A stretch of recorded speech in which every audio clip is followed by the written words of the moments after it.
Cor kolam renang, sebuah proses yang sangat penting untuk menjamin kekuatan dari fasilitas menyegarkan yang akan Anda miliki. Dikarenakan pentingnya proses pengecoran, baiknya lakukan secara detail dan tanpa lakukan kesalahan apapun. Karena nantinya kekuatan kolam renang Anda yang akan menjadi taruhannya. Apa saja hal yang harus diperhatikan dalam melakukan pengecoran agar mendapatkan beton yang baik? Di sini kami akan membahasnya.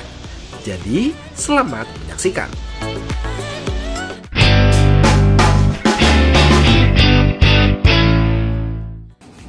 Pembuatan kolam renang pribadi di Simpruk, Jakarta Selatan. Kali ini, Dimulti dipercaya untuk membuat kolam renang dengan sirkulasi semi-overflow di sebuah area yang akan dibangun menjadi rumah pribadi. Dan seperti ini skema desain dari kolam renang yang akan kami buat.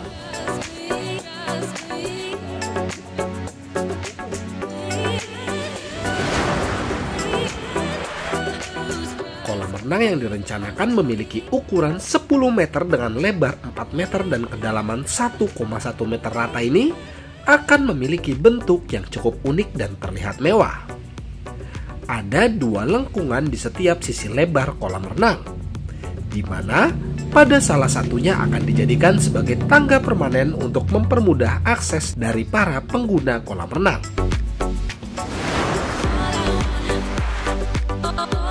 Setelah melakukan beberapa proses awal pembuatan kolam renang yang menyesuaikan dengan skema desain dan desain gambar kerja yang sudah ada, maka sampailah kami ke dalam tahapan yang sangat penting untuk kekuatan kolam renang, yaitu pengecoran.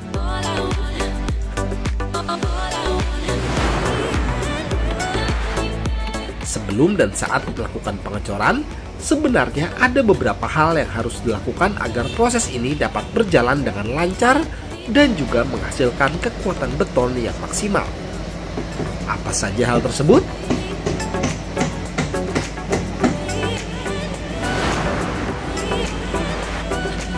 Yang pertama adalah bekisting. Rangkaian bekisting adalah hal yang sangat berguna dalam proses pengecoran.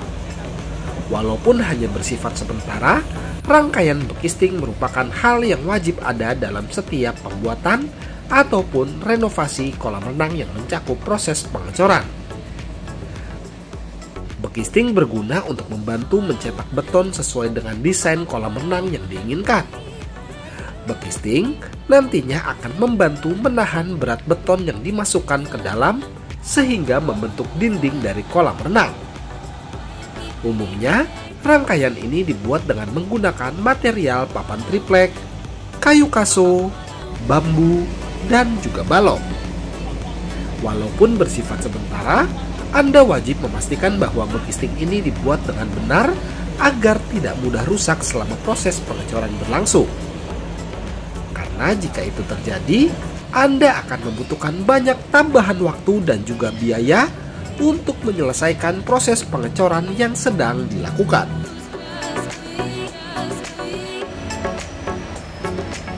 Yang kedua adalah penggunaan beton. Selain pembersihan kolam renang, beton juga akan sangat berpengaruh ke daya tahan dan kekuatan kolam renang dalam menampung beban yang cukup besar, baik dari air ataupun dari pergerakan di dalamnya. Ada cukup banyak mutu beton yang bisa Anda gunakan dalam keperluan konstruksi. Akan tetapi, sekedar saran dari kami, untuk kolam renang, baiknya gunakan mutu beton minimal K250.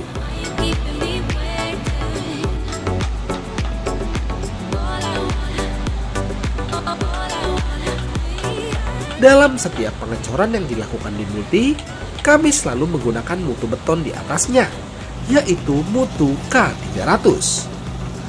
Ini sengaja kami lakukan agar Anda mendapatkan jaminan kekuatan kolam renang yang maksimal tanpa khawatir akan resiko rusaknya struktur kolam renang.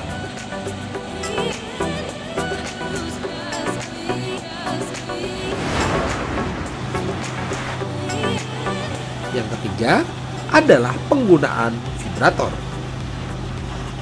Vibrator beton sangat umum digunakan selama proses pengecoran berlangsung.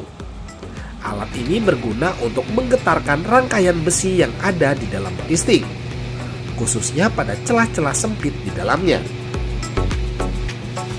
Penggunaan vibrator berguna untuk memastikan bahwa setiap celah sempit dalam rangkaian besi dapat terisi penuh oleh beton cair yang baru dituangkan. Hal ini kedepannya akan mencegah adanya bagian dari kolam renang yang kosong karena tidak terisi penuh oleh beton. Karena jika hal tersebut sudah terjadi, maka kekuatan dari kolam renang Anda dapat menjadi taruhannya.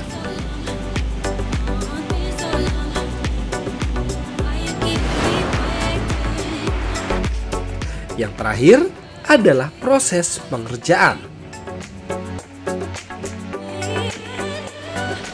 Langkah-langkah dalam proses pengecoran sangat penting untuk menghasilkan beton yang kuat dan mempersingkat waktu pengerjaan. Kami katakan mempersingkat karena Dimulti memiliki standar dalam proses pengecoran bahwa proses ini harus selesai dalam 1 kali pengerjaan saja. Ini dilakukan guna menghindari adanya sambungan beton. Bukan tanpa alasan, hal ini berguna untuk meminimalisir adanya kebocoran yang terjadi.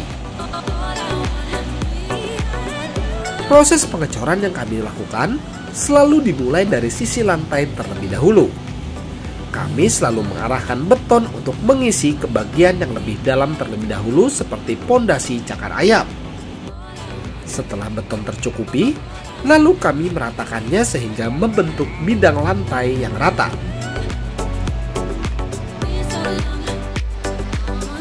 Setelah lantai dirasa cukup, barulah kami mengarahkan beton mentah ini untuk mengisi bagian dinding kolam.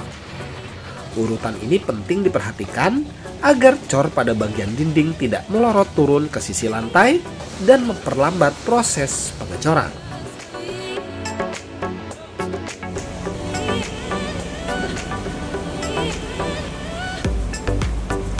Lalu, bagaimana menurut Anda penjelasan kami perihal proses pengecoran kolam renang?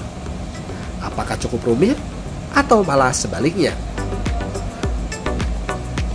Pengalaman Dimulti yang dapat membuat kami bisa sedetail ini dalam membangun kolam renang Anda dan juga meminimalisir kesalahan yang ada. Itulah sebabnya, dalam setiap pembuatan kolam renang, kami selalu berani memberikan garansi kebocoran struktur selama 10 tahun untuk setiap kolam renang yang Dimulti kerjakan. Jadi, percayakan pembuatan kolam renang impian Anda dengan Dimulti, karena you get what you paid for. Terima kasih telah menyaksikan video kami. Jangan lupa untuk bantu support kami dengan cara klik tombol like, subscribe, dan tekan tombol loncengnya, serta bagikan video ini agar channel ini dapat terus berkembang dan dapat terus membagikan manfaat untuk Anda semua. Sampai bertemu di video kami berikutnya dalam Dimulti Pool Channel. Sampai jumpa. Anda membutuhkan jasa pembuatan ataupun renovasi kolam renang yang berkualitas dan juga bergaransi, Anda dapat menghubungi kami di nomor berikut. Atau Anda dapat menghubungi kami di kontak yang terdapat pada deskripsi video di bawah.